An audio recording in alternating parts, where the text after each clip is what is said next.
নমস্কার, আমি সায়নী। আমি চলে এসেছি আমার পরবর্তী ভিডিও নিয়ে। আগের ভিডিওতে আমি আপনাদেরকে বলেছিলাম আপনাদের যদি কোনো জিজ্ঞাসা থাকে বা যদি বুঝতে কোনো প্রবলেম হয় তাহলে অবশ্যই আমাকে কমেন্ট বক্সে জানাতে। তো আশা করি আমি বোঝাতে সক্ষম হয়েছি। তো চলুন আমার পরবর্তী ভিডিও আজকে শুরু করা যাক। আজকে আমার ভিডিওর টপিক হচ্ছে এসআইআর। বর্তমানে যেটা খুব ভাইটাল একটা টপিক আমাদের প্রত্যেকটা রাজ্যবাসীর মধ্যে। তো চলুন জেনে নেওয়া যাক এসআইআরটা আসলে কি। আমরা তো দেখছি এসআইআর ফর্ম ফিল আপ করা হচ্ছে, বিএলও আসছে, বাড়ি বাড়ি ফর্ম নিয়ে যাচ্ছে। তো আমরা কি আসলেই জানি এসআইআরটা আসলে কি? তো চলুন আজকে জেনে নেওয়া যাক what is SIR. Special intensive revision, বিশেষ নিবিড় সংশোধন। চিফ ইলেকশন কমিশনার জ্ঞানেশ কুমারের নেতৃত্বে 27 অক্টোবর একটি প্রেস কনফারেন্সের মাধ্যমে জানা যায় এই এসআইআর পাইলট প্রজেক্টের ব্যাপারে।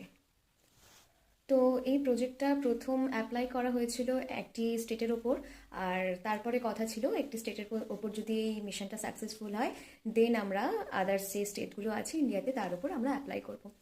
তো এই এসআইআরটা প্রথমে হয়েছিল বিহারে। তো বিহারে এত ভালো একটা রেজাল্ট পাওয়া গেছে এই প্রজেক্টটায়।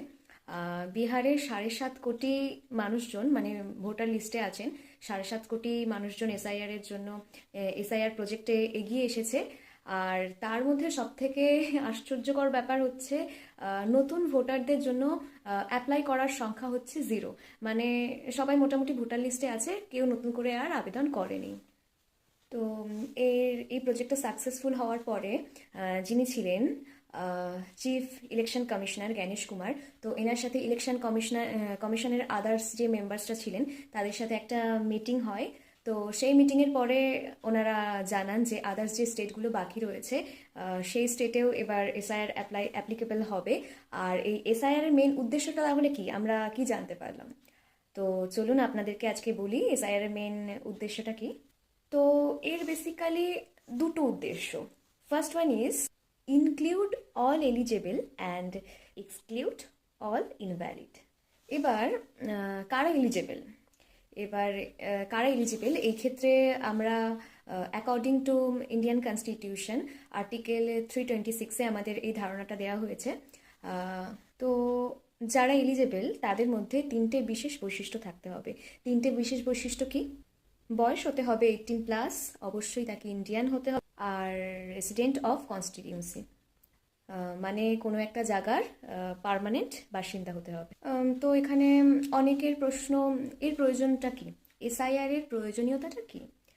তো আমাদের ভারতের আইনেই বলা হয়েছে যে ইলেকশন কমিশন যখন চাইবে বা প্রত্যেকটা ভোটের আগে যখন ইলেকশন কমিশনের মনে হবে যে না এবার ভোটার লিস্টটা আমাদেরকে মিলিয়ে দেখা দরকার বা একটা সংশোধনের দরকার, তখন যখন খুশি ইলেকশন কমিশন সেটা করতে পারবে। এবার অনেকেই বলছে যে এতদিন তো এইসব কিছু ছিল না, হঠাৎ করে কেন হচ্ছে, হঠাৎ করে আবার এসআইআর কেন হচ্ছে? তো তাদেরকে আমি একটাই কথা বলবো, এটা প্রথমবার এসআইআর হচ্ছে এমনটা নয়। এসআইআর এর আগেও হয়েছে। 1951 থেকে 2004 সাল অবধি মোট 8বার আমাদের ভারতবর্ষে এসআইআরটি হয়েছে। তো লাস্ট ফিউ ইয়ার্স ধরে বেশ কিছু রাজনৈতিক দল ইলেকশন কমিশনের কাছে জানাচ্ছিল যে ভোটার লিস্টে এই সমস্যা আছে, সেই সমস্যা আছে। তো সেই নিয়ে ইলেকশন কমিশন আবার সেটাকে আবার রিভাইজ করার বন্দোবস্ত করলো। তো সেক্ষেত্রে আমাদের ইন্ডিয়ান কনস্টিটিউশনে যেহেতু বলাই আছে যে যখন ইলেকশন কমিশন মনে করবে যে এটাকে আবার রিভাইজ করার দরকার তো তখন সেটা করতে পারবে। তো সেই হিসেবে ইলেকশন কমিশনারও মনে করলো যে ঠিক আছে, যখন এনাদেরও আবেদন আছে, আর্জি আছে, একটা সমস্যা যখন সত্যি দেখা যাচ্ছে তাহলে রিভাইজ করে নিই। তো সেই ক্ষেত্রে আবার এই এসআইআর এর পুনরাবৃত্তি হচ্ছে। তো এই সংক্রান্ত আর যদি কোনো প্রশ্ন বা জিজ্ঞাসা থেকে থাকে অবশ্যই আপনারা আমাকে জিজ্ঞাসা করতে পারেন কমেন্ট বক্সে। তো আজকের জন্য এতটুকুই, ধন্যবাদ।